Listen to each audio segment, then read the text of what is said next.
artificial intelligence will completely transform our world. But what is AI? Why will it affect you?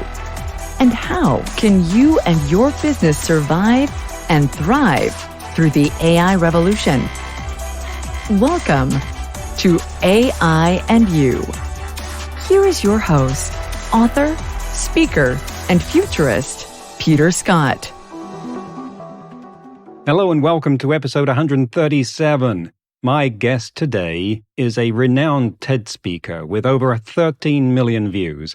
Anil Seth is Professor of Cognitive and Computational Neuroscience at the University of Sussex in the UK and author of the best-selling book Being You, A New Science of Consciousness, which is exactly what we're going to talk about. Now, if you're thinking it's off the topic of AI to be talking about consciousness, surely this is psychology, philosophy, or neuroscience at best, it's actually of primary relevance. And if you're a long-term listener to this show, you're aware of that connection. Actually, there's more than one connection. The most obvious one is a bit out there, and it's the question of when AI will become conscious. This clearly isn't very useful to people who are wanting to use AI right now to process their CRM data, of course, but bear with me, we'll come off this ledge in a bit. In order to know when AI might become conscious, we need to know what being conscious means in the first place. This sounds like a duh sort of test. What could be more obvious than being conscious? But it isn't. It's so hard, in fact, that, and I'm not a philosopher, but it appears there is a whole field of philosophy devoted just to studying the ways in which we can't explain what consciousness is. Daniel Dennett said, and I'm paraphrasing here because I didn't understand what he was saying nearly as well as I wanted, that consciousness doesn't even exist. And I find that very tempting for not only giving a convenient excuse for sidestepping the whole problem, but it has a certain Zen appeal to it. Of course, if you still think you have something going on between your ears that doesn't happen inside a rock or a rhododendron or a raccoon, then you may find that answer deeply unsatisfying. There's also a viewpoint that we can't understand our own consciousness because it would be like trying to fit a bucket of water inside itself. But that's also a bit sus. We have ways of breaking down really complex things to understand them, so why not this one too? Now, all this sounds fascinating, but really only a topic for philosophers and late-night college dorm arguments. Which until fairly recently was true, but now we're building AI that's conversational enough that it starts to make us wonder. Blake Lemoine was notorious for saying that Google's AI called LaMDA was sentient, which some people say is the same as being conscious or is at least closely related. Even if we don't think an AI is conscious, what if we can't tell one way or another? If AI imitates consciousness well enough, is that good enough? In the same way that an imitation of a chess game is a real chess game anyway? But even if you don't think or don't care if AI could become conscious, there's also the question of when enough people will start thinking that it is, because the very debate could reverberate throughout society. If we don't have good ways of answering the questions that will come up when AI starts looking even more human, how disruptive might that debate alone become? So there you've got some of the AI context for looking at this. Anil has been researching consciousness for more than 2 decades, is editor-in-chief of the academic journal Neuroscience of Consciousness, and has a PhD in artificial intelligence. Without further ado, let's get into the interview with Anil Seth. Anil, welcome to the show. Thanks, it's a pleasure to be here. So maybe you can give us an idea how someone gets started, in your case, how you got started in a field as fascinating, complex, and universal as consciousness. I think you gave it away. It's because it's fascinating, universal, and complex that rather attracted to me. I think it's not that there was a particular decision I made. It was more that it just was an interest that I always had. I think a lot of people are fascinated by these questions about consciousness at a very young age. I remember as a kid having these questions about who am I? Why am I me and not somebody else? What happens when I die? Which became just elaborated later on. And when I was studying into questions about how does the brain generate consciousness, or how do they relate? Maybe it doesn't generate consciousness. Maybe there's some other relation. And at the time, when I was an undergraduate student in the 1990s, this was not really catered for in the courses that I was doing in the natural sciences and physics and in psychology. But it still seemed to be this fascinating question. And my PhD was something rather different. I was doing a lot of computer science and artificial intelligence, evolutionary robotics, to very different kinds of AI than people are doing these days with deep networks and so on. But nonetheless, AI and neural networks are involved. And it just occurred to me, I mean, all of this in the end contributed to how I later came to think about consciousness as something deeply embedded, deeply embodied in an organism, something not associated intimately or not constitutively with intelligence. Some of the tools from early ideas of cybernetics that I learnt about during my PhD turned out to be very relevant for how I now come to think about the brain as a prediction machine and how that is fundamental to conscious perception. But the honest answer is I sort of staggered around between different disciplines for most of my early academic career. And only when I was doing my postdoc, when I moved to San Diego in California, was I in an environment for the first time. This was now 22 years ago, it's been a new year, 22 years ago, that I was in a place where focusing on consciousness, studying consciousness was something out there, in the air, explicit, that people did. And this was an era where Francis Crick was working there with Christoph Koch in Caltech, and my former boss, Gerald Edelman, another Nobel laureate, who also cashed in his Nobel capital to focus on consciousness. It was a very exciting place to be. And so that was the transition point for me. And from then on, I've guided my research more explicitly to be about consciousness, its relation to other topics in psychology and computer science, and all the other things that go along with this, as you say, very universal, complex and fascinating area. It sounds like you were involved in a sort of Woodstock of consciousness at the early days there with these people who were just giants in moving the field along with you. It didn't quite feel like that at the time. I think that looking back, I do feel I was very lucky to be there at that time.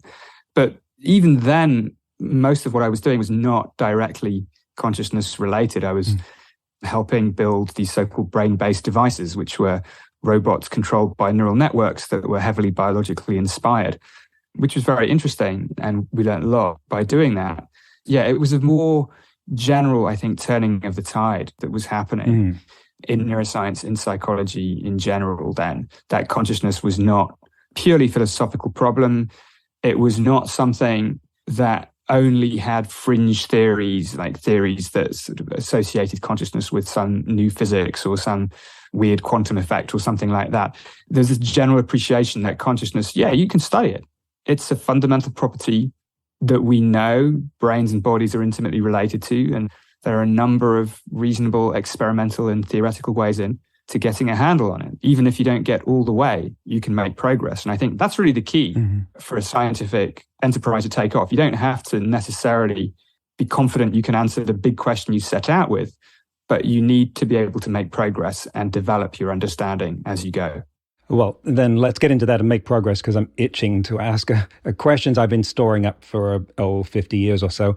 And for anyone that's been listening to this show for a while, this topic won't come as a surprise. But if this is your first time listening to the show, you might be wondering, what are we doing talking about consciousness on a show about artificial intelligence? And one of the answers to that is that we will shortly, as a species, be confronting the question of how to decide whether an artificial intelligence is conscious or not, and we ought to have a good way of deciding that. So that's one of the places we're going to end up, hopefully, in this interview.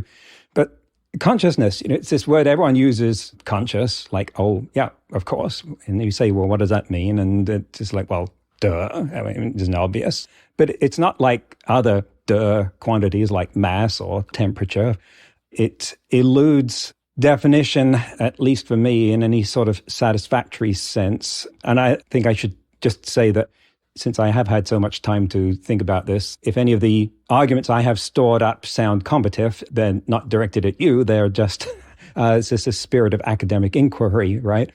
So what should we use as a definition? And one of the definitions is something awake or not, which I think is useful to surgeons and high school teachers, but not interesting to the rest of us. If you see the term consciousness in science fiction, it never means that. It's talking about something more fundamental. But is the word itself, do we even know what we're talking about when we, I don't mean you, but the rest of us throw this word around like we know what we mean? Are we even using the word to mean the same thing? Well, that's the key. I think there are two reasons a definition can be useful. One is to actually specify the properties of the thing we're talking about.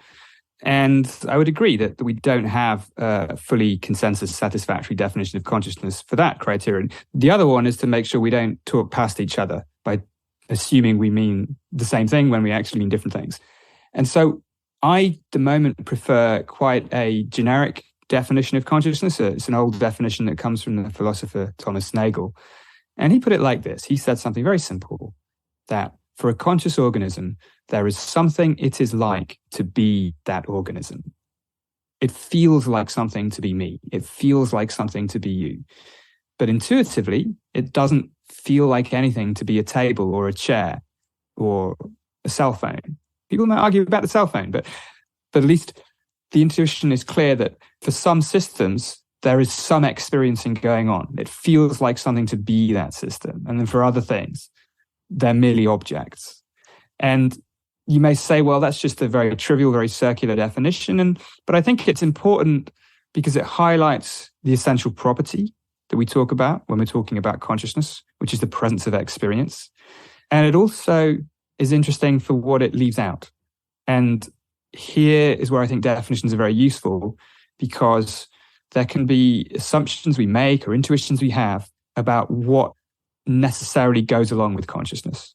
So you mentioned wakefulness. Wakefulness is a good example. Most of the time it does, but not always, right? We dream when we're asleep. We're conscious, but we're not awake.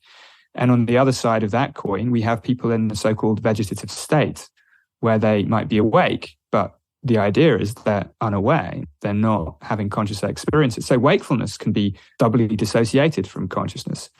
There are other things that are different as well. Intelligence, and I'm sure we'll come to this in the context of AI. Intelligence is not the same thing as consciousness. They're very, very different. The definition of intelligence, very equally hard to define, but maybe a very broad definition of intelligence is doing the right thing at the right time or behaving according to goals and desires. That doesn't necessarily entail any awareness at all. And being aware doesn't necessarily entail perhaps more than a minimal amount of intelligence. And there's also not the implication that we have to have a very explicit sense of self. Some people identify consciousness with self-consciousness. Because we humans, we typically experience the world, and we also experience ourselves as the subject of these experiences. But again, that's just the particular instantiation that adult humans have. Even in states of extreme meditation, people can experience things without having an experience of self. So I think starting with a very simple definition like that is a good idea, because in science as well, you mentioned mass and temperature. These definitions weren't just given from the beginning. They were arrived at after a long process of trying to understand phenomena such as heat and temperature. Eventually, we now have a lovely definition of heat. But that was the end of the road rather than the start of the road. Wow, that's a great overview, and that it was an overview that raised a lot of directions for us to go down. And you mentioned Nagel's definition, which is one of the ones that's always irritated me, because I was like, what? That's just begging the question of what you mean by like and feels and be. And it reminded me of description of Einstein relativity. And the similarly kindergarten definition of that is, what does it feel like to be on a beam of light? But that's reduced from 2 pages of intense mathematics, which you can do something with. And so with Nagel's definition, what can you do with that? What does it open up? What does it enable?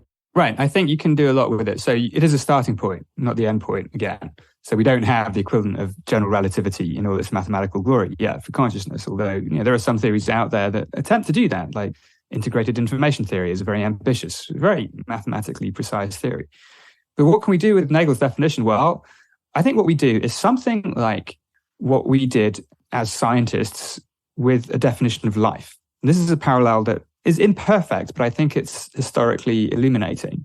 Life was at one point thought to be a big, scary mystery. Like, how can you get living things from non-living elements? There must be something supernatural almost going on here, some spark of life, some élan vital. This was the philosophy of vitalism. And of course, that turned out to be not correct. And it's not that we understand everything about life, but instead of treating it as one big scary mystery, like where is the special source? What is it? Maybe we don't need one at all. Biologists of the day, like nascent biologists, understood that life is not one thing. It has many different attributes. There's metabolism, homeostasis, reproduction, all sorts of things, and began to explain how systems could deliver, produce, generate these different aspects that collectively we associate with life. And so this problem of life, the hard problem of life, was sort of chipped away at.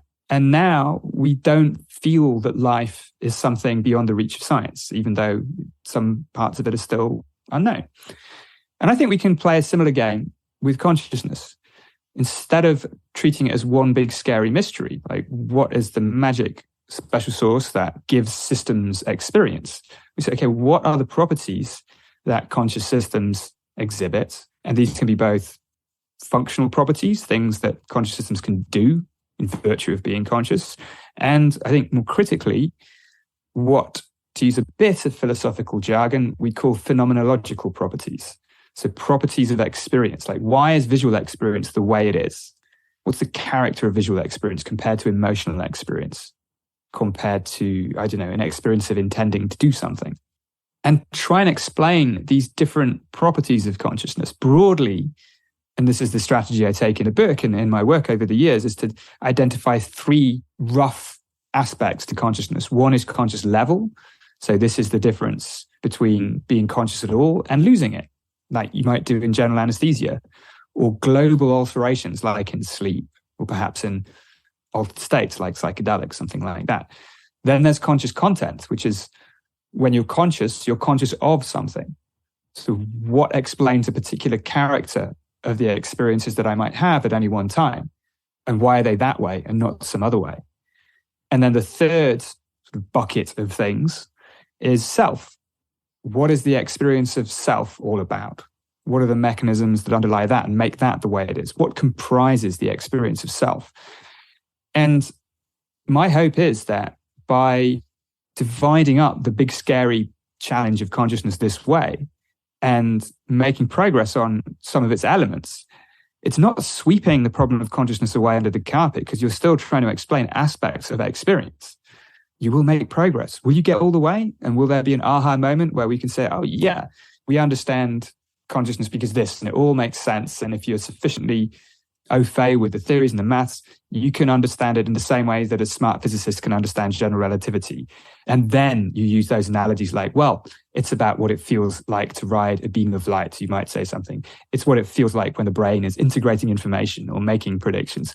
But that will be the end point. So that's the route for me. I think it's a perfectly plausible route for a science of consciousness to follow. So is it fair to say that then we're approaching this sort of deconstructive, descriptive approach here? Like with your analogy to life, it seems to me that what we did, what the scientists that came up with definitions of life said, look, we all have this idea that something's alive or not. We can look at something and say, well, that thing's alive, that thing isn't. And there are just edge cases where we might disagree, like viruses. But by and large, we will have an idea that something is alive or something isn't.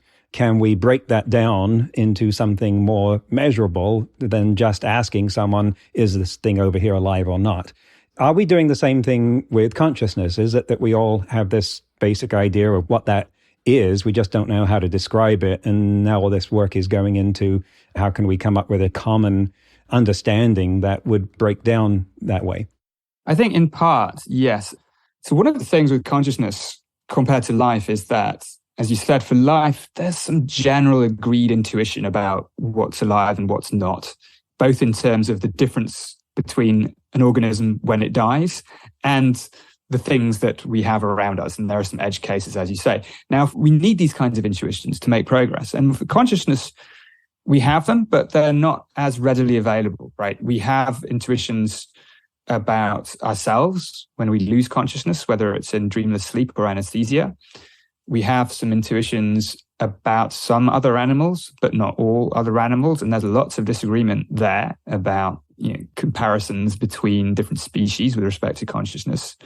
But we also have, for humans, we have good intuitions, I think, about when we're conscious of some sensory information, or rather when some sensory information makes a difference to our conscious perception compared to when it doesn't.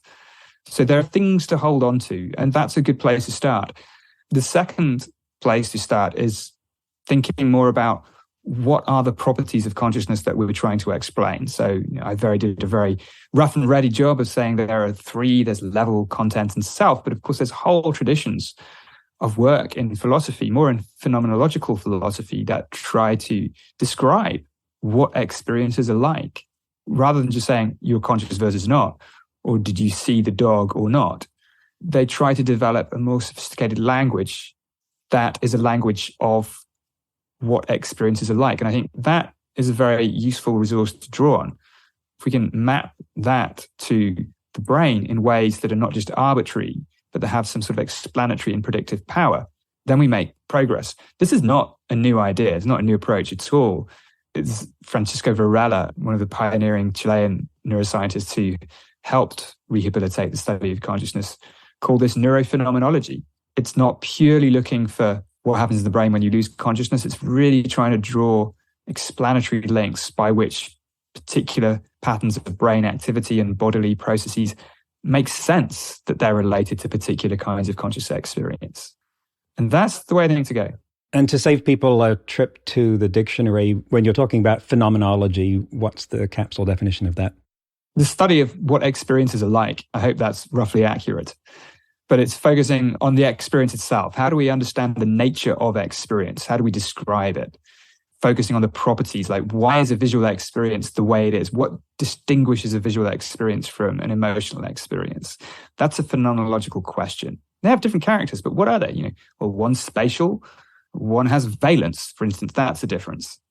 But there may be other differences there too. They may have different aspects of time. And the experience of time is another classic question in phenomenology. Like, what is it? It's not a succession of moments. It seems to have some extension into the future and a little bit into the past. It has a character that, again, marks it as distinctive from other kinds of experience. That's phenomenology. So I like your breakdown into the level, the content, and the self, because I can relate to those. And in particular, this one about the self seems to make a distinction that's worth drawing in this question that we will one day have about whether to decide if an AI is conscious. And there is this concept called the philosophical zombie that from the outside looks conscious, reacts like it's conscious, but allegedly on the inside doesn't have any conscious experience. And so within that case, is the philosophical zombie, and maybe you can give us some of the background of that as well, but is the philosophical zombie something that has the level and the content, but not the self? No, the philosophical zombie, and this is a classic thought experiment in philosophy of mind that many philosophers have written about. David Chalmers has written about it a lot, but others have too.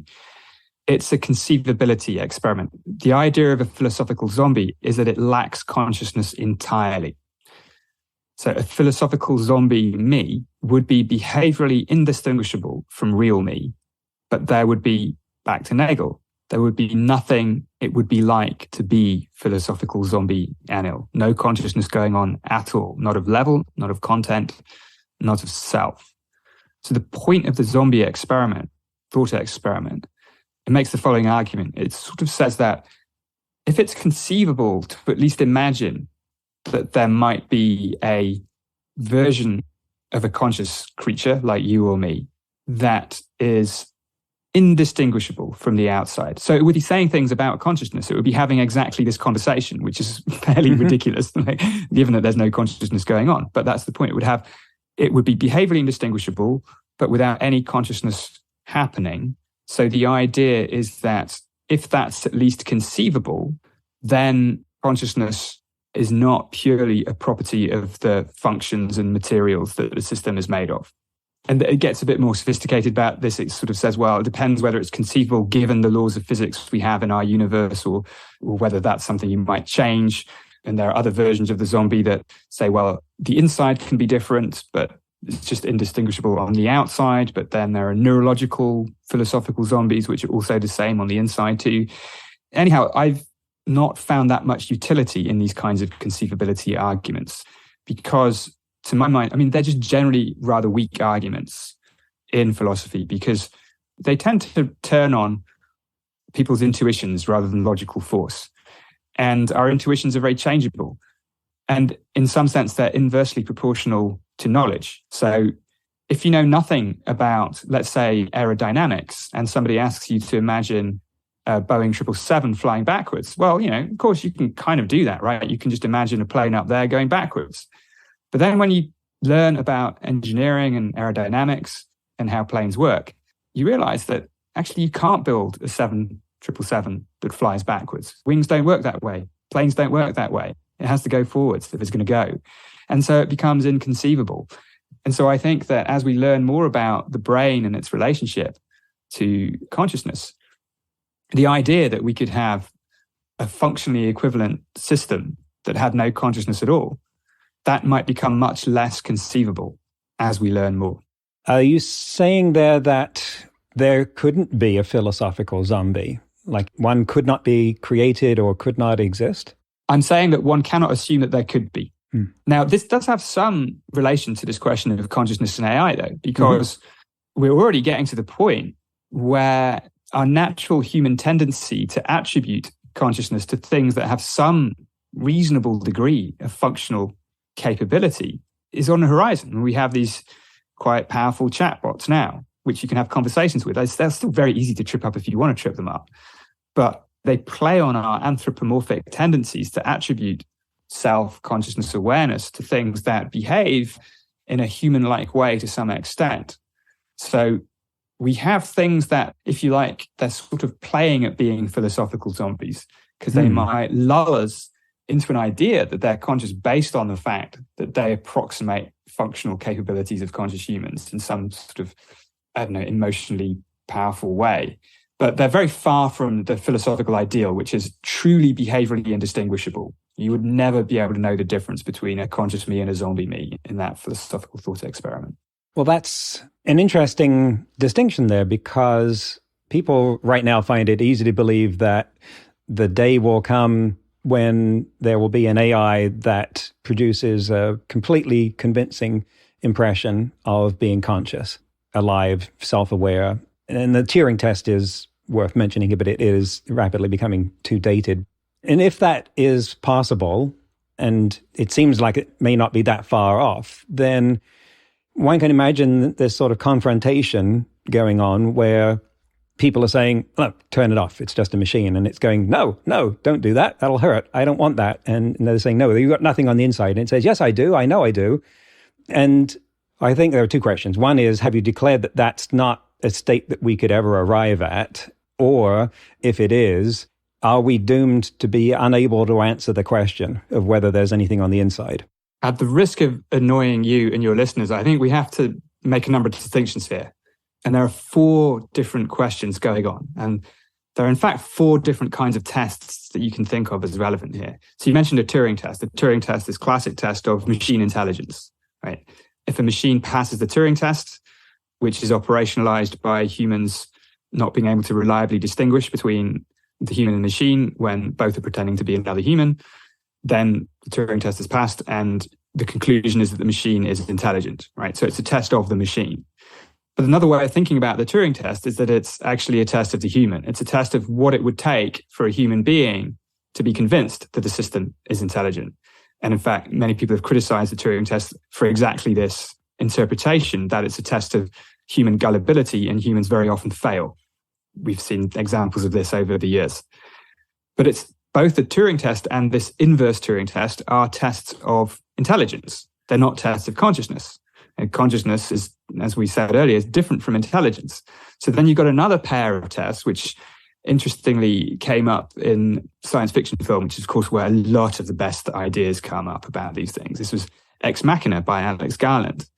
And there's a piece of dialogue in that film where they mention the Turing test, but he actually twists the idea of it in a fascinating way and makes it about consciousness rather than about intelligence.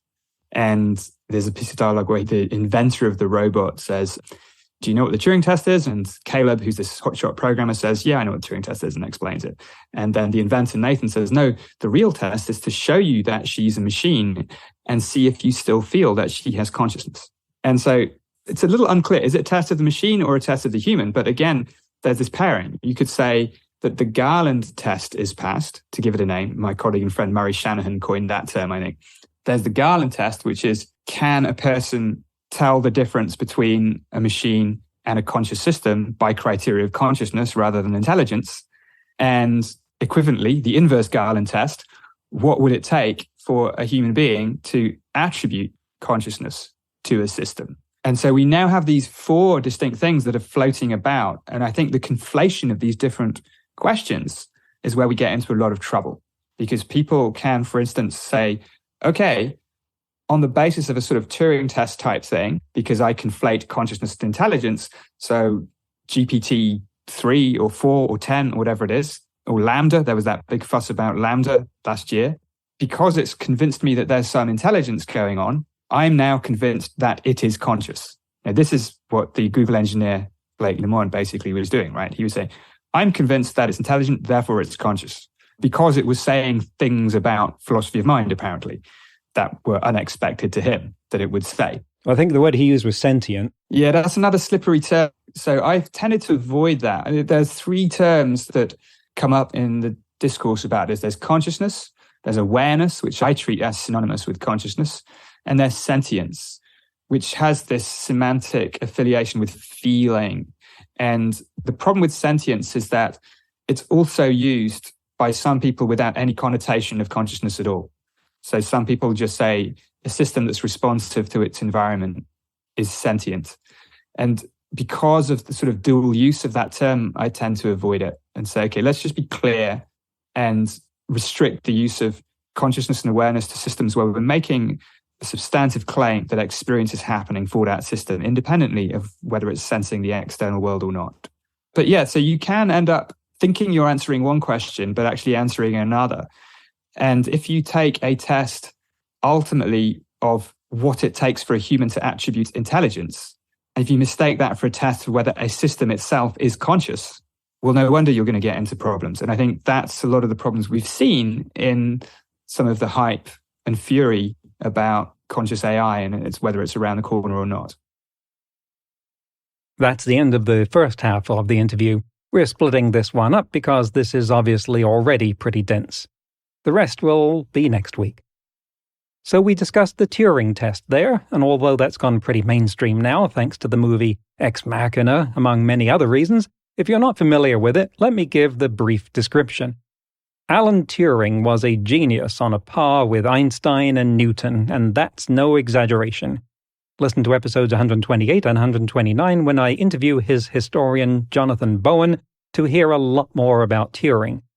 He thought about this question of how to judge whether a machine was thinking like a human back in a time when computers barely existed, and he'd just helped to invent one of the early ones that was used to crack Nazi codes during World War II. And he created what he called the imitation game. That was also the title of a movie about him starring Benedict Cumberbatch.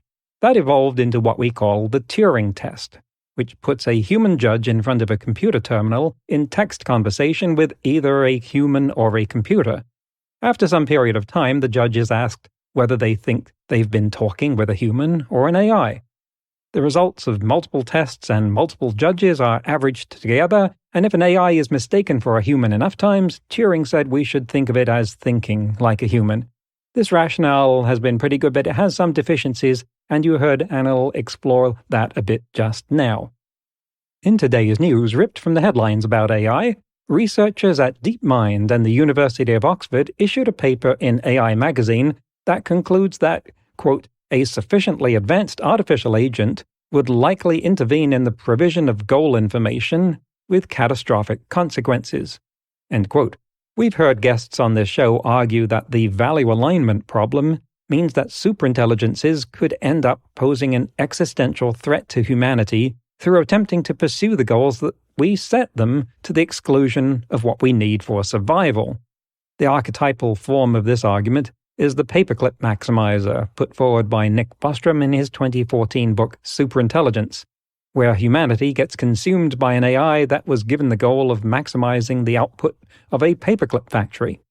Well, this paper by Michael Cohen, Marcus Hutter, and Michael Osborne, titled Advanced Artificial Agents Intervene in the Provision of Reward, approaches the problem rigorously.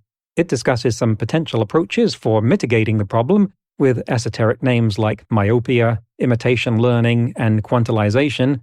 But while it certainly doesn't say that extinction is certain, Cohen tweeted that, quote, "Our conclusion is much stronger than that of any previous publication. An existential catastrophe is not just possible, but likely." End quote. That may sound like the ultimate downer to end this episode with, but the encouraging thing about this is that it shows how much serious work is now being performed on this issue, and funded, in this case by the Future of Humanity Institute, the Leverhulme Trust, the Oxford Mann Institute, and the Australian Research Council. Next week, we'll conclude the interview with Anil Seth, when we'll put Anil on an imaginary witness stand to hear his testimony, and we'll also discuss hallucinations, his opinion of ChatGPT, and how you can participate with Seth in what he calls the perception census. That's next week on AI and You. Until then, remember, no matter how much computers learn how to do, it's how we come together as humans that matters. That's all for this episode of AI and You. Please leave a rating and comment and share with your friends. Get the book Artificial Intelligence and You and see more videos and articles at aiandyou.net. That's aiandyou.net, where you can also send us your questions. Thank you for listening.